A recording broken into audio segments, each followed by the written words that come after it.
India ये उपमहाद्वीप रंगों से भरा हुआ, अलग अलग संस्कृतियों वाला और उतना ही समृद्ध और जटिल इतिहास जितना बेहतरीन सिल्क। इसकी कहानी हजारों साल पुरानी है, जो जीत और हार, नवाचार और आक्रमण के धागों से बुनी हुई है।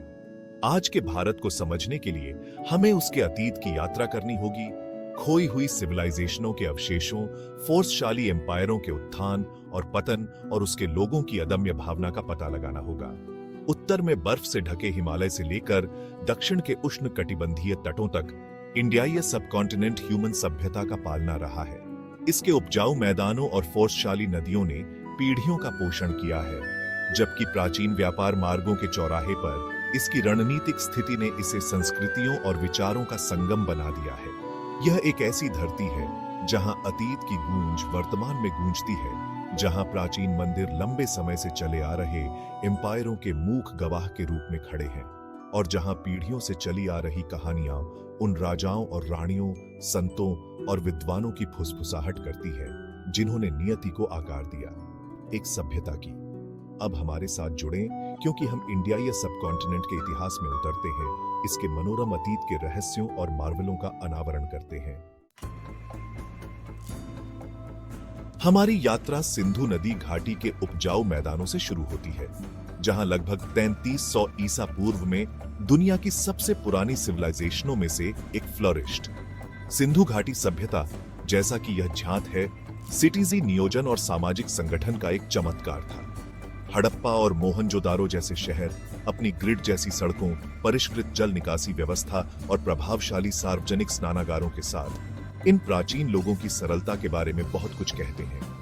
वे कुशल कारीगर थे, उत्तम मिट्टी के बर्तन, जटिल आभूषण और गूढ़ मोहरें बनाते थे, जो एक ऐसी लिपि के साथ उकेरी जाती थी जिसे अभी तक समझा नहीं जा सका है। सिंधु लोग दूर दराज के देशों के साथ व्यापार करते थे। उनका इन्फ्लुएंस मेसोपोटामिया और उसके बाहर तक फैला हुआ था। फिर भी 1900 ईसा पूर्व के आसपास यह गूढ़ सभ्यता का पतन हो गया। उनके जीवन के तरीके और उनके लापता होने के रहस्यों के बारे में आकर्षक सुराग छोड़ गए। क्या वे वाटर वायु परिवर्तन से तबाह हो गए थे, विदेशी ताकतों द्वारा आक्रमण किया गया था, या किसी अन्य अज्ञात शक्ति के कारण उनका निधन हो गया था?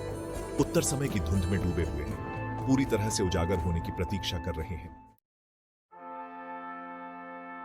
सिंधु घाटी सभ्यता के पतन के बाद इंडियाई सबकॉन्टिनेंट की कहानी में एक नया अध्याय खुला, फोर्सशाली एम्पायरों का राइज। उनमें से 322 ईसा पूर्व में चंद्रगुप्त मौर्य द्वारा स्थापित मौर्य साम्राज्य अपनी वास्ता और इन्फ्लुएंस के लिए जाना जाता है।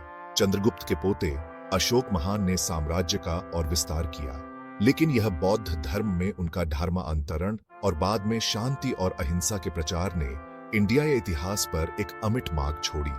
अशोक के शिलालेख पूरे देश में स्तंभों और चट्टानों पर खुदे हुए करुणा, सहिष्णुता और धार्मिक जीवन का उपदेश देते हैं, आदर्श जो आज भी भारत में गूंजते हैं। सदियों बाद गुप्त वंश ने सांस्कृतिक और बुद्धिस्टिक उत्कर्ष के स्वर्ण युग की शुरुआत की। भारत के स्वर्ण युग के रूप में जाना जाने वाला गुप्त काल में कला, साहित्य, विज्ञान और गणित का विकास हुआ।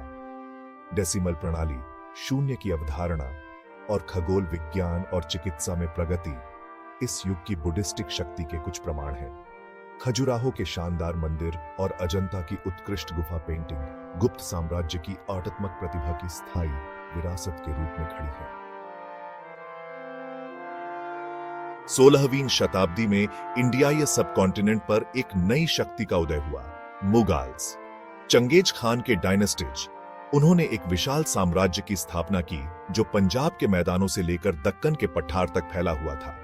मुगल काल सांस्कृतिक सम्मिश्रण का काल था, जहां फारसी और मध्य एशियाई इन्फ्लुएंस मौजूदा इंडियाई परंपराओं के साथ घुल मिल गए। यह फ्यूजन मुगल शैली की वास्तुकला में सबसे अच्छे रूप से उदाहरण है, जो इस्लामी, फारसी और इंडियाई हंड्रेडंदर शास्त्र का एक लुभावनी मिश्रण है। ताजमहल मुगल बादशाह शाहजहां द्वारा अपनी प्यारी पत्नी मुमताज महल की याद में बनवाया गया प्यार का स्मारक मुगल्सों की स्थापत्य प्रतिभा का एक शाश्वत प्रमाण है। अकबर महान का रूल काल, जो अपनी धार्मिक सहिष्णुता और प्रौलिक कौशल के लिए जाना जाता है, मुगल शासन में एक उच्च बिंदु था।